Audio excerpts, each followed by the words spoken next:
Hello and welcome back to the Spotlight. I'm once again sitting here with Megan Gallagher of Epiphania. How are you, Megan? I'm doing wonderful. How are you, Paco? I'm doing good. It's great to see you. Last time you were here, you came to tell us about summer programs with children. Absolutely. We just finished summer camp. We had 16 students, and it was fantastic. We got to volunteer with the Volcanes Kids Education Program, Club Vallarta and Salitrio, Friends of Puerto Vallarta Animals, the Sula Society, and the Vallarta Food Bank, which is now Vallarta Cares. And were these Mexican students or international students? Great question. These were all local students. So we have shifted our focus. Originally, we were very much international. We had a lot of students coming down from California, but we started thinking about it a little bit more. And as those trips weren't as frequent, we thought, why are we importing students from California to do this, important community service work that the kids here need to know about and can be doing?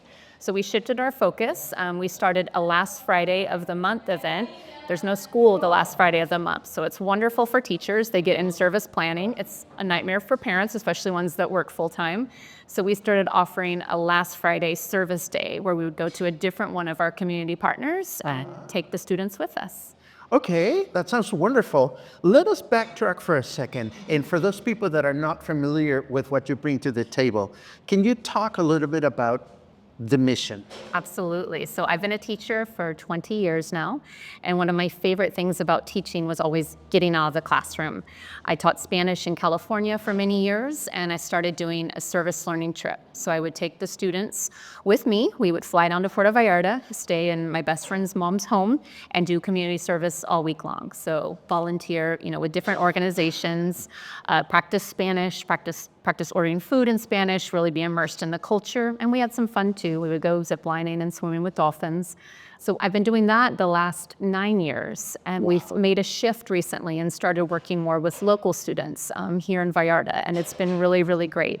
We just finished our summer camp and it was a lot of fun and we were completely full. So it was exciting. Word of mouth, I think it's getting around what we're doing. And a lot of parents in this community really value community service and they like their students to be exposed to that and have those opportunities from a young age.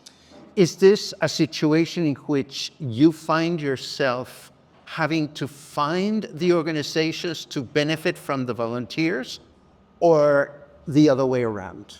You brought up a great point last time. If there's any other organizations that would like us to come out, please contact me. I would love that. Currently, we work with 5 different organizations. They're ones that I've worked with are known at least 15 years now, the total time I've been in Vallarta. But I'm open to it. Keep in mind that we are older, we're bigger groups, and we're younger students. We're age, anywhere from 7, 8 to about 15. So if you have the space for up to 15, 20 kids and you need some help, please contact me and we'd be happy to come and visit your organization. In this age range for students, that's what you always aim towards, or would you be able to accommodate students that were slightly older or younger? So originally, the service learning trips were for students in middle school, and middle school in California is 5th through 8th grade. So you're looking at about 10 to 14. Once we started focusing on the students here, we found the parents were a lot easier to work with than some of the parents in California. Students were much more comfortable because most of them already speak Spanish. They're already comfortable with the food, and so we lowered the age to 8. Our first camp, we had a 6-year-old join us, but his mom actually came all week long, and she's become one of our biggest advertisements for the camp. All 3 of her kids have done the camp. 2 have done them 3 years in a row now. Wow. And it's been really great. So we will take, it's hard to, put a hard line on the age, right? Because some 8-year-olds are very different than, say, a 10-year-old. And so you kind of have to know your own child and their capabilities. They are long days. Camp is from 8:30 a.m. to 5 p.m. We provide food, transportation, but it can be a long day for a younger child. It is a long day. So for a family or a child that might be considering taking advantage of this, you just mentioned this is happening every Friday, right?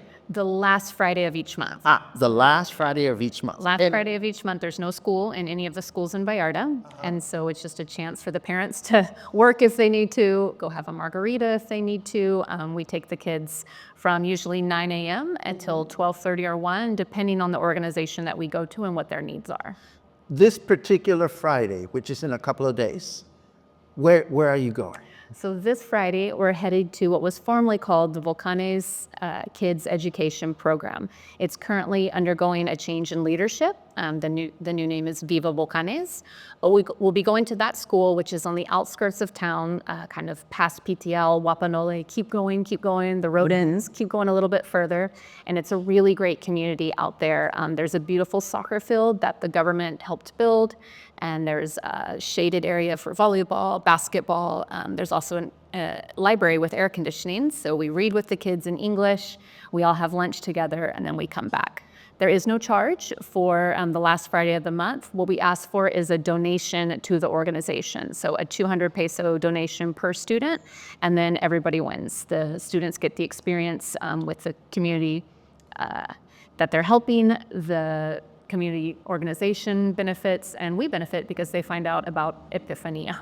And parents benefit because they get a day off and they know that their children are well looked after and they're learning something new. Absolutely. This is amazing. Thank you. Can you think of a quick anecdotal experience from your recent camps that comes to mind? Like one that really made you feel, I'm happy to be doing this. I think it was when we did our first really big hike. And this was a new hike that the Sula Society, Saving Unloved Lovable Animals, is just now starting to offer. So my husband and I always do the tours first. So we had done the hike before, we knew what it entailed, and we knew it was going to be a stretch for the kids. But we thought, you know what, they can do this.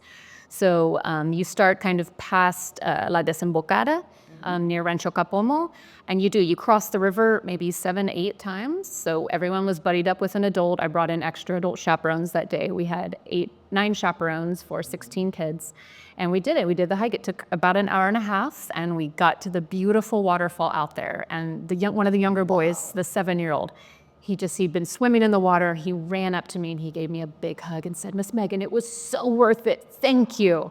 And he melted my heart a little. Of course, this is his 3rd camp with me, so he's more comfortable with me than maybe some of the other students. But 2 of the new girls and I kind of jumped around the water singing, "Worth it, worth it." Because it is. It's hot. It's rainy season. It's hot. We're hot just sitting here. So doing this, hour and a half hike is quite a lot to ask. But getting there, swimming in those waters, there's something so healing and wonderful about the water flowing. So I would say that really stood out in our last camp.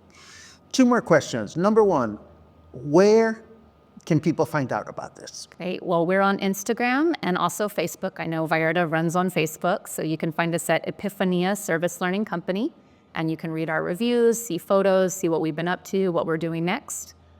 You can also go to our website, www.epiphanialearning.com, to find out about the trips that we offer. If you have family members or want together a small group, we can still host families and small groups in our home in Los Mores. Excellent.